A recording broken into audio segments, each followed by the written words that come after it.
Nós vamos começar um ano e precisamos pensar a respeito do que queremos fazer das nossas vidas. Hoje ainda, pela manhã bem cedo, eu ouvia um especialista falando a respeito de mudanças. E ele dizia que nem sempre tomar consciência da realidade nos muda. Boa parte das vezes, nós conseguimos entender os nossos problemas, nós conseguimos compreender as causas, os motivos, as razões, nós conseguimos discernir a complexidade das coisas,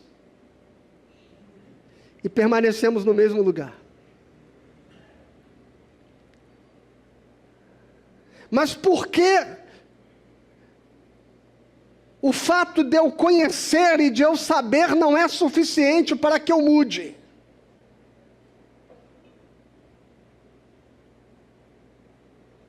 Afinal de contas, Jesus não disse em João capítulo 8, versículo 32, e conhecereis a verdade, e a verdade vos libertará?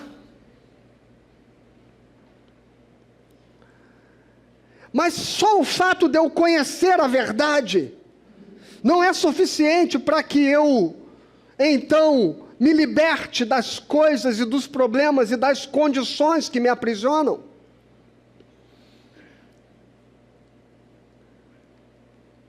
Não é. Porque não é só uma questão da sua mente conhecer, mas é uma questão de criar novos hábitos, novos comportamentos, e de quebrar os velhos padrões. E talvez por isso o processo da libertação seja um processo de uma ação profunda do Espírito Santo. Como Jesus disse, citando o profeta Isaías no capítulo 61, o Espírito do Senhor está sobre mim, pois que me ungiu para libertar os cativos e para pôr em liberdade os oprimidos. Durante muito tempo eu acreditei que esse texto se tratasse de uma redundância. Libertar os cativos e pôr em liberdade os oprimidos. Mas não está falando da mesma coisa? Não, não está falando da mesma coisa.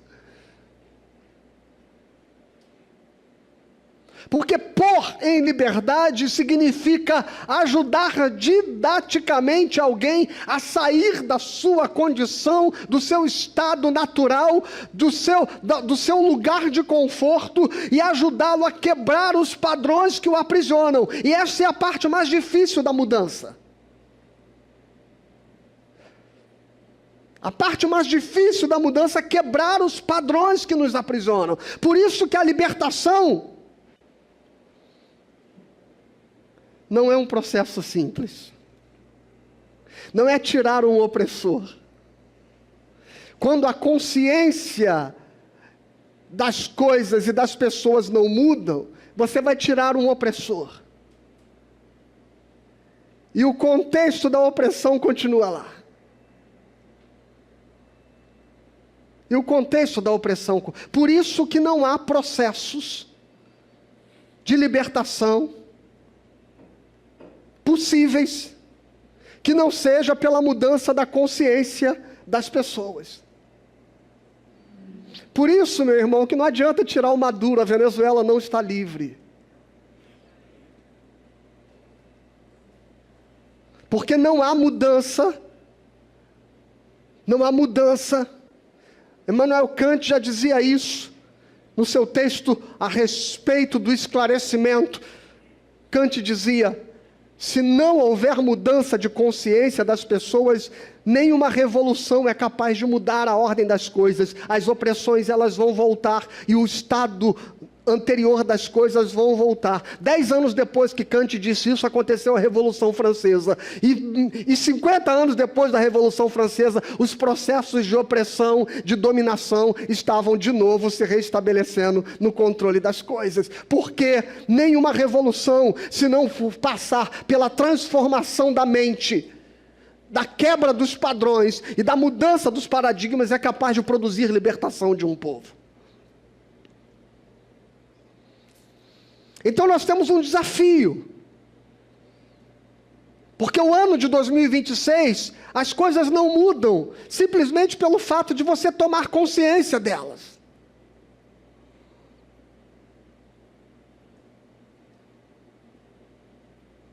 O processo da terapia, por exemplo, não vai transformar uma pessoa, ela se dar conta da qual a causa, de qual o motivo e de qual a razão da sua dor, do seu trauma.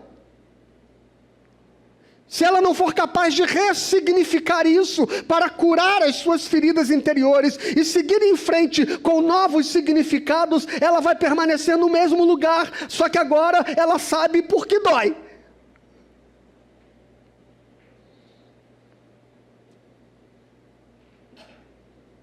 Mudar é difícil. É preciso quebrar padrões nos quais nós estamos confortavelmente ajustados. E foi um pouquinho disso que nós falamos no domingo anterior, no último domingo do ano de 2025. E hoje nós vamos falar um pouquinho sobre algumas ações importantes para nós lidarmos com o futuro. No primeiro domingo do ano, nós não fazemos a menor ideia de como será o ano de 2026. Nós temos expectativas. Nós temos desejos. Nós temos planos e projetos. Mas a gente não faz a menor ideia como será o ano de 2026. Sabe por quê? Porque não depende só de nós. Não depende só de nós. Eu queria convidar você a abrir a sua Bíblia no texto de Eclesiastes, capítulo 11, a partir do verso 1.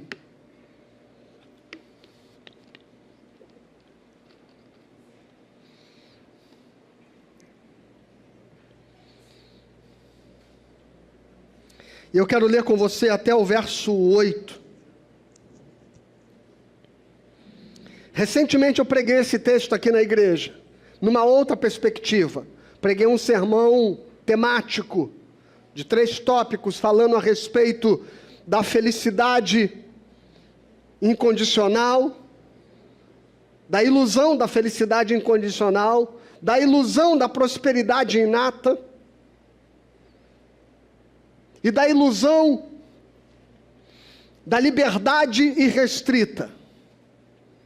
Mas hoje eu quero pregar um sermão expositivo, verso a verso com você, do verso 1 até o verso 8. Diz o texto: lance o seu pão sobre as águas, porque depois de muitos dias você o achará. Reparta com 7 e até mesmo com 8, porque você não sabe que mal sobrevirá à terra. Se as nuvens estão cheias, derramam chuva sobre a terra. Se uma árvore cair para o sul ou para o norte, no lugar em que cair, aí ficará. Quem somente observa o vento nunca semeará, e o que olha para as nuvens nunca fará a colheita. Assim como você não conhece o caminho do vento, nem sabe como se formam os ossos no ventre da mulher grávida, assim também não entende as obras de Deus que faz todas as coisas. Semeie a sua semente de manhã e à tarde não fique de braços cruzados. Porque você não sabe qual irá prosperar, se esta, se aquela, ou se ambas serão igualmente boas. Doce é a luz, e agradável aos olhos é ver o sol. Mesmo que alguém viva muitos anos, deve alegrar-se em todos eles. Quem, contudo, deve lembrar-se de que há dias de trevas, que serão muitos, e que tudo o que virá é vaidade. Bom, a primeira coisa que eu gostaria de falar com você neste texto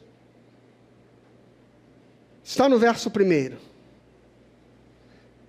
que nos ensina que o futuro pede investimentos. O futuro pede investimentos. Esse texto de Eclesiastes, irmãos, eu gosto do livro de Eclesiastes. O Ed René tem um livro chamado, que a capa é um limão, assim, ele diz assim, Eclesiastes é o livro mais azedo da Bíblia. É um livro muito legal, por sinal. O livro de Eclesiastes é um livro pragmático. Não é um livro do Velho Testamento onde você vai encontrar uma proposta de soluções mágicas. O Velho Testamento tem muitas coisas mágicas, né?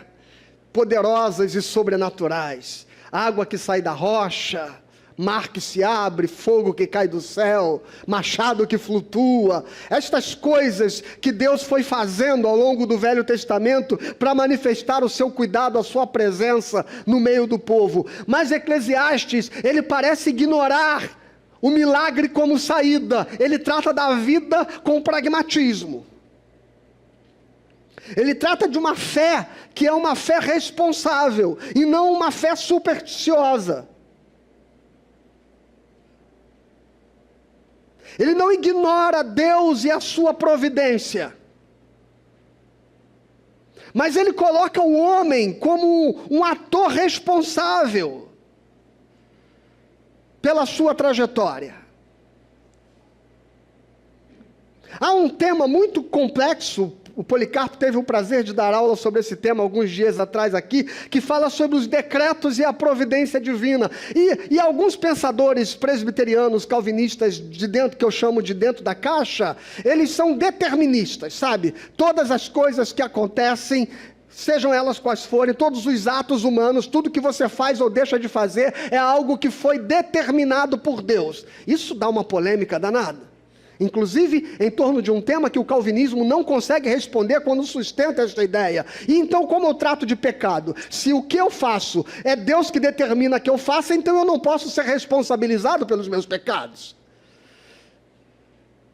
O problema do calvinismo da caixa, deste que coloca em Deus o determinador de todas as coisas, é que ele não consegue traçar a linha tênue e invisível e difícil de se estabelecer entre a soberania divina e a liberdade humana. Até onde vai a minha responsabilidade? E o que está determinado como soberania de Deus? Este é um tema, irmãos, que a teologia não consegue responder, e tolo é quem tenta responder.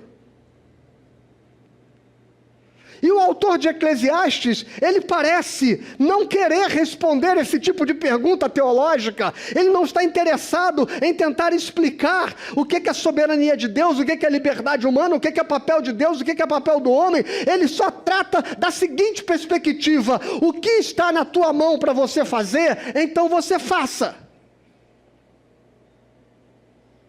Sem criar a expectativa a respeito daquilo que está na mão de Deus.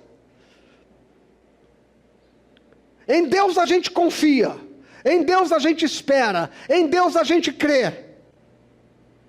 Mas a vida se vive com atitude.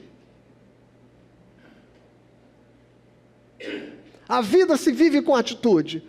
Por isso que superstições não determinam o seu ano.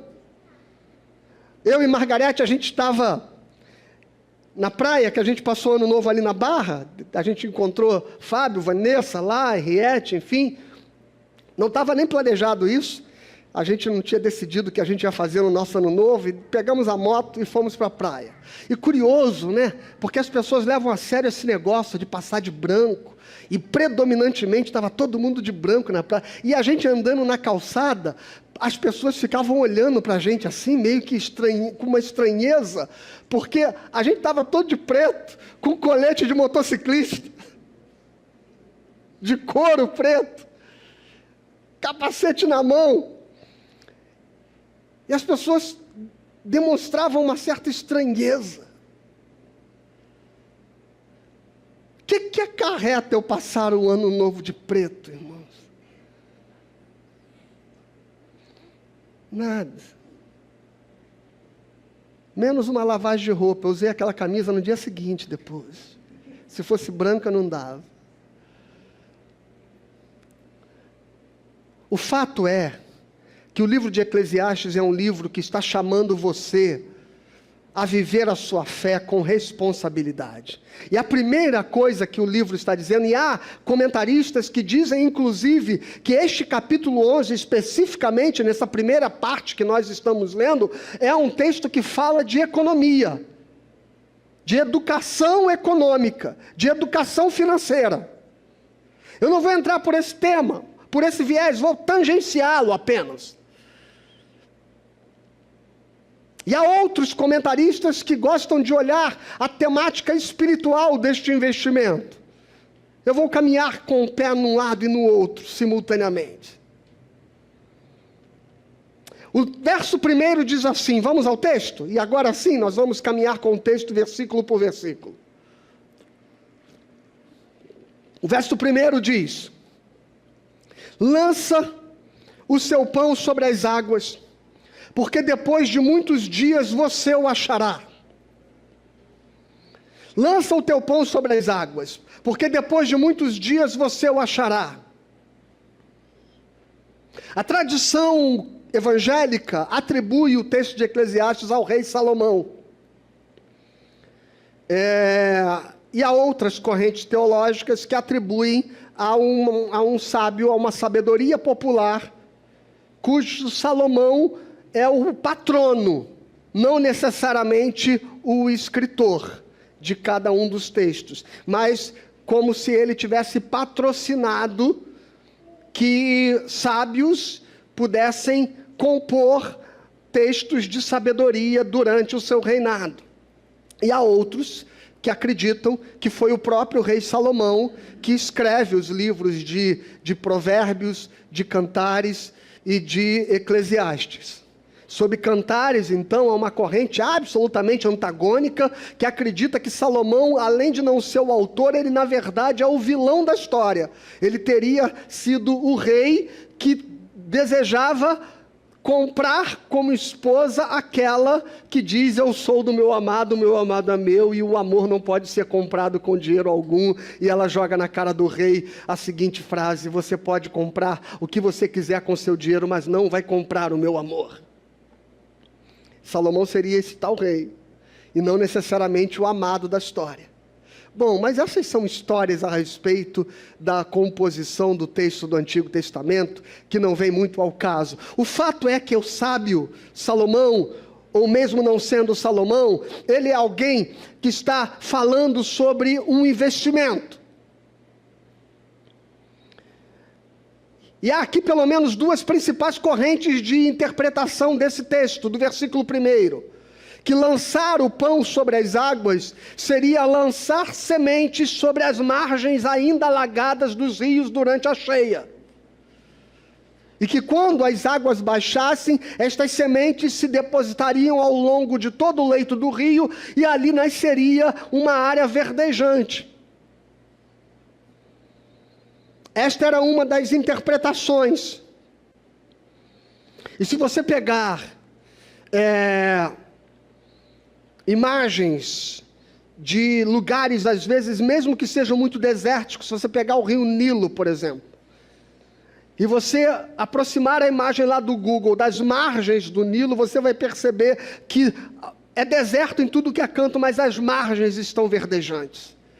Uma das linhas de leitura do versículo 1 de Eclesiastes 11 é que dizia a respeito de lançar sementes sobre as margens alagadas dos rios. E estas sementes, o curioso é que este gesto é um gesto de tamanha esperança, porque ao jogar a semente sobre as margens alagadas, essas sementes podem ser levadas para outro lugar, para longe de mim. Mas eu creio que outras sementes, que nem fui eu que lancei, elas florescerão à minha porta. Então, a primeira interpretação deste verso tem a ver com o fato de você lançar sementes sobre as águas com esperança de que no tempo certo, não imediato, o seu investimento dará fruto. A outra interpretação que se dá a esse verso são outros comentaristas que acreditam que Salomão está falando a respeito do comércio marítimo. No empreendimento no comércio marítimo do qual ele se empenhava, e há textos bíblicos que falam muito sobre isso, inclusive, não vou lê-los, não vem ao caso. Mas que Salomão está dizendo o seguinte: investe. Faça investimentos na sua vida, que depois de muitos dias, você o achará. A primeira coisa, então, que eu quero dividir com você é que o futuro requer investimento. O futuro requer investimento. Mas não tente ter controle. Investimento significa depositar a sua fé em algo que terá uma resposta no futuro. Investimento significa muitas vezes abrir mão de algo imediato para apostar em algo que é mais duradouro, que virá como resposta mais para frente. E a primeira coisa que nós precisamos aprender com a sabedoria de Salomão para o ano de 2026 é que nós precisamos fazer investimentos na nossa vida. E você pode aplicar isso na perspectiva econômico-financeira, ou você pode aplicar isso na perspectiva socioafetiva, ou você pode aplicar isso na perspectiva espiritual. Porque o investimento não é alguma coisa que você colhe de imediato. E o grande problema nosso é que nós somos imediatistas.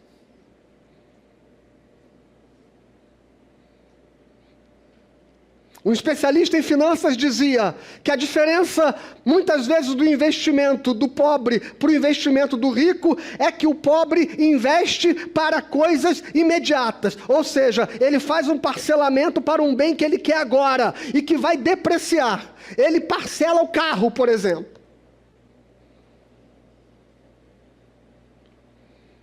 Meu carrinho está ali, caindo nos pedaços. Eu estou num consórcio desde 2019 que não sou sorteado nunca. Um dia eu vou estar de carro novo.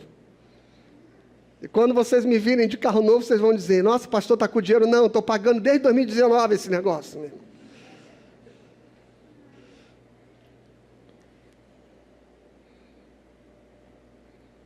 Investimento. Porque eu não queria pagar juros de um financiamento.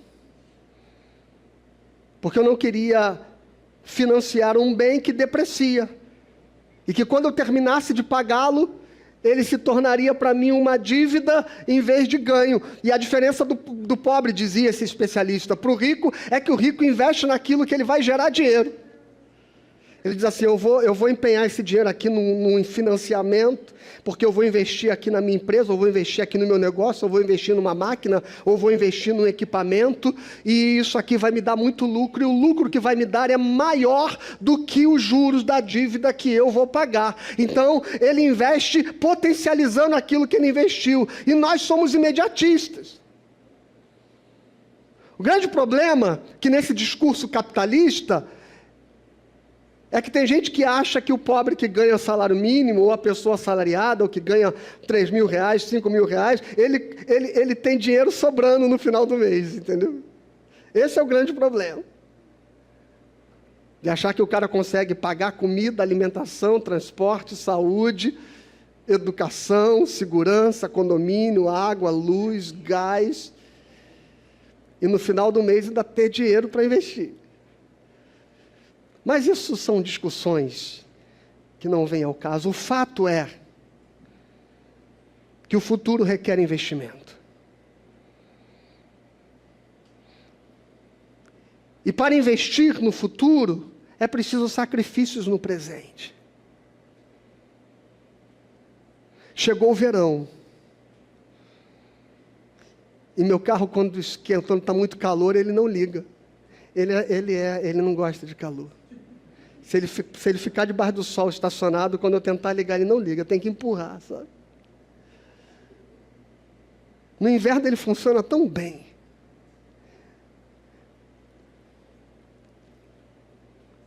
Mas às vezes a gente paga o preço no presente para algo que a gente quer no futuro.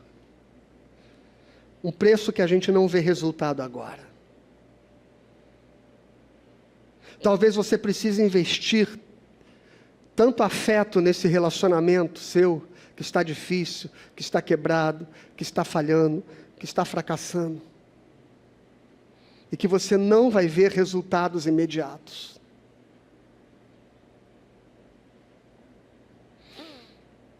Às vezes a gente acha que não vale a pena.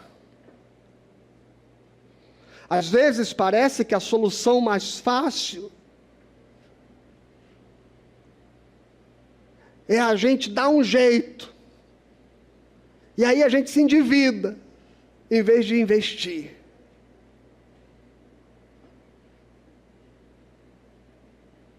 Aí a gente constrói um novo problema, em vez de tratar do problema antigo.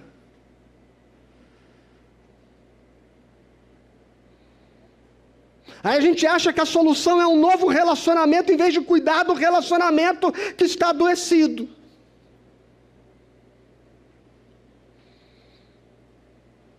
Ou às vezes a gente é tomado pela desesperança, de todos os dias fazer a mesma coisa pelo filho e pela filha, de todos os dias demonstrar afeto, de todos os dias demonstrar algum esforço, e parece que nada muda. Mas o texto do sábio diz o seguinte: lança o teu pão sobre as águas, porque depois de muitos dias você o achará. O investimento que você está fazendo hoje, o esforço que você está dedicando agora, o empenho que você está tendo neste momento, ele pode parecer que não tem resultado imediato, mas no tempo certo você verá os frutos.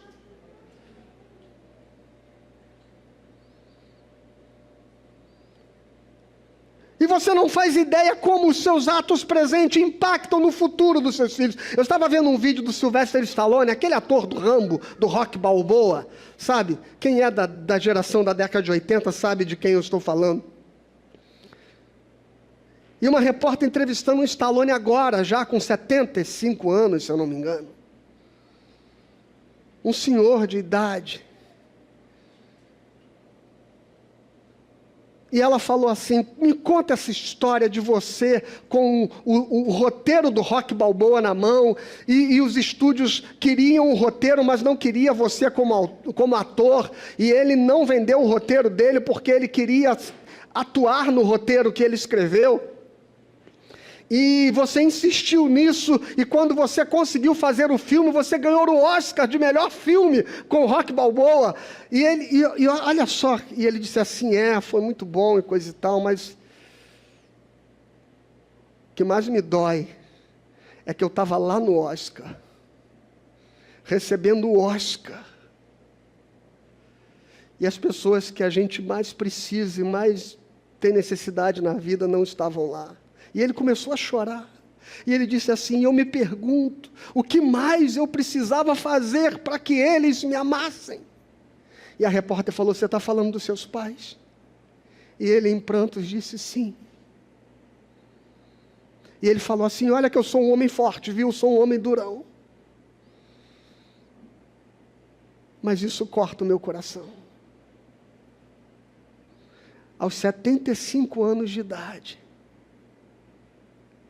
ele está chorando um pranto de uma dor que ele viveu aos 20 e poucos, de uma decepção aos 20 e poucos anos.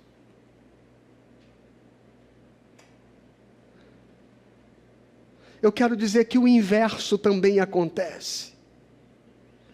Que o seu investimento de amor e de afeto hoje, podem passar muitos anos, mas um dia você verá o fruto do seu amor e do seu trabalho. Na vida dos teus filhos, na tua casa, no teu relacionamento. No tempo certo, as coisas de Deus vão acontecer. A vida espiritual não é diferente. Se você decidir hoje que você, como nós oramos aqui no começo do culto, no momento de contrição, que você quer ter um ano de espiritualidade, de aprofundamento, de intimidade com Deus, se você decidir hoje chegar em casa, dobrar os seus joelhos e entrar em silêncio de oração, possivelmente você não vai perceber nada. E se amanhã você acordar e decidir pegar a Bíblia, e dedicar tempo de devocional com a palavra de Deus, será confuso, infrutífero, e parece que nada diferente está acontecendo na sua vida. A sensação é que Deus parece que nem existe, porque o investimento espiritual é assim. As disciplinas espirituais, quando nós começamos, não são fáceis. É igual começar numa dieta. É igual começar na academia. Dá uma frustração, não dá, irmãos? Quando eu estava indo para a academia fazendo exercício, e eu tenho que voltar, preciso. Você malha, corre 30 minutos na esteira, faz o seu exercício, faz a sua série. Aí quando você termina, você se olha no espelho. Nada mudou. Uma semana depois você sobe na balança e nada mudou. 3 semanas depois você está do mesmo jeito. A única coisa que mudou é que agora você dobra a manga da camisa para parecer que você está com bíceps. Está nada. Só ilusão. A vida espiritual também é assim. Se você começar a investir nela hoje, talvez você experimente silêncio, talvez você experimente vazio, talvez você experimente a ausência de Deus. Mas se você persistir nela, você começará a ver no tempo certo que os céus vão começar a abrir sobre você. Lança o teu pão sobre as águas, porque depois de muitos dias você o achará. O futuro depende de investimento. Você quer colher frutos no teu casamento? Investe nele. Você quer colher frutos na vida dos teus filhos? Investe nesta relação. Você quer colher frutos espirituais? Investe na sua espiritualidade. E comece agora, porque não é algo que as respostas são imediatas, mas você verá respostas no futuro. O difícil é ter a disciplina para isso. Difícil é ter a disciplina para isso. E eu já recomendei aqui, recomendo de novo. Aliás, estou muito interessado que a juventude, o programa da juventude da igreja este ano, seja a leitura com prática e exercícios deste livro, que eu vou citar agora. E já citei aqui dezenas de vezes. A Celebração da Disciplina, do autor Richard Foster. Você quer investir na sua espiritualidade? Adquira esse livro. Compre a Celebração da Disciplina, para você aprender sobre oração, jejum, meditação, estudo, adoração, comunhão e tantas outras disciplinas que o Foster vai nos ensinar e vai nos ajudar a exercitá-las. Mas será um desafio. Como qualquer outro investimento é um desafio. É você colocar um dinheiro num lugar e dizer, nossa, eu não poderia usar esse dinheiro agora para outra coisa. Não investe, porque no tempo certo ele vai dar um retorno. Versículo 2. Reparta com 7 e até mesmo com 8, porque você não sabe que mal sobrevirá à terra. Aqui mais uma vez nós temos duas leituras, dois caminhos de comentaristas bíblicos que trafegam em direções diferentes. Um grupo de comentaristas no campo do investimento financeiro e das finanças, ele diz o seguinte: o que o sábio está dizendo, aqueles que diziam que no versículo 1 ele estava falando sobre investir no comércio marítimo, no versículo 2 ele estava falando sobre a diversificação dos investimentos. Mas existe uma outra proposta de entendimento deste verso, que é a mais comum e a mais aceita. Reparte com 7 ou até mesmo com 8, porque você não sabe que mal sobreviverá à terra. Esse texto fala sobre generosidade. Seja generoso, meu irmão. Quando o texto diz reparte com 7 e até com 8, o que ele está dizendo? 7 é um número de plenitude. É como se o texto estivesse dizendo assim: faça o máximo que você puder e até mais do que isso. Ajude as pessoas o máximo que você puder e até mais do que você puder. Dedique-se a algo para além de si mesmo.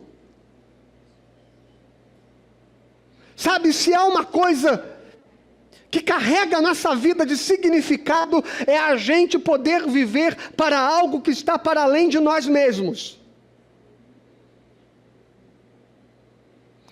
E não existe lugar mais prático de nós fazermos isso do que na comunidade de fé, que tem serviços, que tem trabalho, que tem necessidades, que tem um monte de coisas que demandam você, sua presença, seus talentos, seus dons, seu investimento, seu dinheiro, seu tempo, seu intelecto. Para que serve isso? Para que isso tem servido na sua vida?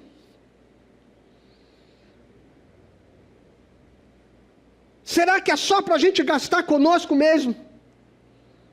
Jesus, ele conta uma parábola no Evangelho de Lucas, no capítulo 16. A parábola do administrador infiel. Eu queria ler esta parábola com você, porque ela é uma parábola muito complexa. No versículo 1 disse assim: e Jesus disse também aos seus discípulos: certo homem tinha um administrador. Um dia ele recebeu uma denúncia de que esse administrador estava desperdiçando os bens dele. Então, chamando-lhe, disse: que é isso que eu ouço a seu respeito? Preste contas da sua administração, porque você não pode mais ser meu administrador. O administrador então se pôs a pensar: que farei agora que eu estou sendo demitido pelo meu patrão? Trabalhar na terra eu não posso. De mendigar tenho vergonha. Já sei o que vou fazer, para que quando eu for demitido as pessoas me recebam em suas casas. E tendo chamado cada um dos devedores do seu patrão, perguntou ao primeiro: quanto você deve ao meu patrão? E ele respondeu: 100 barris de azeite. Então o administrador disse: pegue sua conta, sente-se depressa e escreve 50. Sacada dele, né? Depois ele perguntou a outro: e você quanto deve? Ele respondeu: 100 sacos de trigo. E o administrador lhe disse: pegue sua conta e escreve 80. E o patrão elogiou o administrador infiel por sua esperteza. Olha que coisa interessante. O próprio patrão que estava sendo defraudado, ele olhou para o cara e disse assim: não é que esse cara é inteligente? Porque os filhos do mundo são mais espertos na sua própria geração do que os filhos da luz. Eu recomendo a vocês: usem a riqueza injusta para fazer amigos, para que quando a riqueza faltar, vocês sejam recebidos nos tabernáculos eternos. Quem é fiel no pouco, também é fiel no muito, e quem é injusto no pouco, também é injusto no mundo. Portanto, se vocês não forem fiéis na aplicação da riqueza injusta, quem lhes confiará a verdadeira riqueza? Se vocês não são fiéis na aplicação do que é dos outros, quem lhes dará o que é de vocês? Nenhum servo pode servir a dois senhores, porque ou irá odiar um e amar o outro, ou irá se dedicar a um e desprezar o outro. Vocês não podem servir a Deus e à riqueza. Essa parábola é intrigante, irmãos. Porque se Jesus estivesse pregando como João Batista, na beira do Rio Jordão, falando para uma multidão de pecadores, a gente diria o seguinte: ele está falando para aquele pessoal corrupto, para os exploradores, para aqueles que exploram o trabalho alheio e que enriquecem às custas do trabalho do outro. Mas não, o texto começa dizendo que Jesus está falando com seus discípulos. E ele, olhando para os discípulos, ele diz: façam amigos com a riqueza injusta, para que vocês possam ganhar a riqueza que realmente importa. Eu levei muitos anos da minha vida para entender esta parábola. E eu só entendi quando eu vi o padre Alfonso Garcia Rubio dizer o seguinte: que toda a nossa riqueza é injusta, que todos os nossos bens são injustos, por duas razões. A primeira delas é porque tudo que nós temos nasce de um sistema injusto, ainda que você seja honesto, mas o sistema é injusto. E a segunda razão é que nada do que nós temos é efetivamente nosso. Nem nossa vida, nem nosso corpo, nem nossa saúde, nem os nossos dons, nem nossos talentos, nada é nosso, nada nos pertence. Portanto, os nossos bens são os bens dos quais nós nos apropriamos.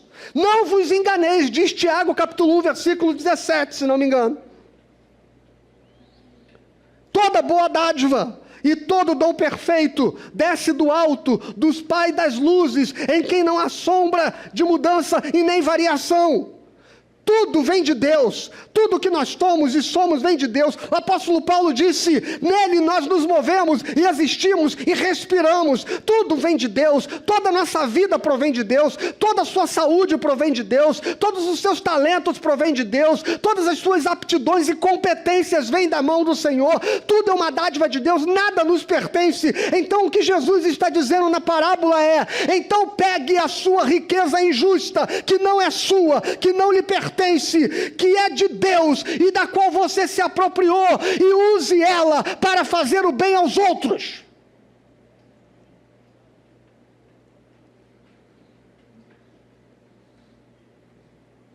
Mas o que a gente ouve, irmãos, são pessoas dizendo: não tenho tempo. Não tenho tempo.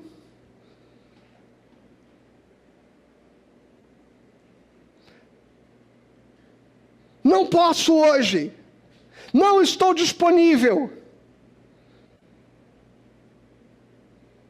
Quando surgem demandas no reino de Deus, e o ano de 2026 será um ano de muitas demandas e desafios para a nossa comunidade, quando surgem as demandas, as pessoas pegam as suas agendas e elas dizem assim: deixa eu olhar se tem alguma coisa nesse dia. Irmãos, é como se nada de mais importante tiver na agenda pessoal, eu não tenho tempo para fazer aquilo que eu estou sendo convidado, convocado e chamado a colaborar.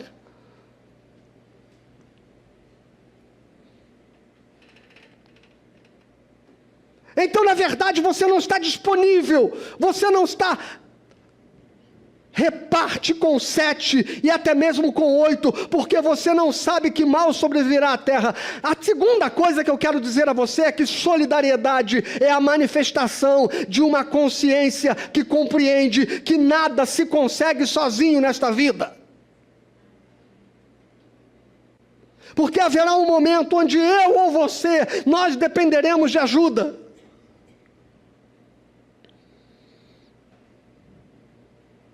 Haverá um momento onde a oração do teu irmão vai te fazer tão bem que você vai desejar que ele possa orar mais por você.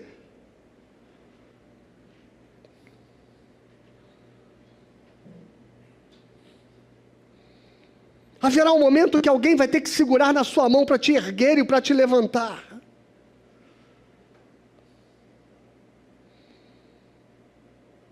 Assim como em tantos outros momentos da sua vida, foram pessoas que Deus colocou ao seu lado, que fizeram você ser quem você é.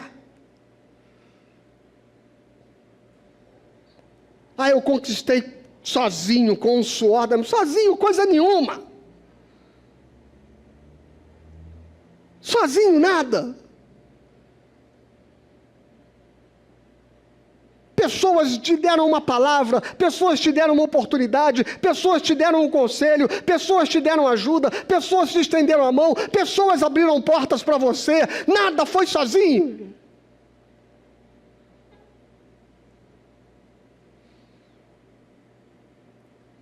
Mas a gente vive como se a gente vivesse sozinho, e a gente investe só na gente, e a gente dedica tempo só para nós, e todo o nosso dinheiro é para a nossa necessidade, e tudo que nós temos é para o nosso consumo, e toda a nossa existência está limitada apenas ao nosso próprio ego.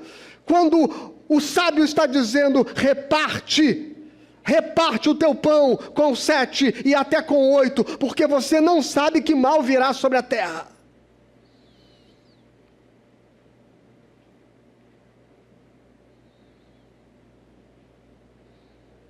E quando todo cristão se dispõe, irmão, um milagre acontece. Um milagre acontece.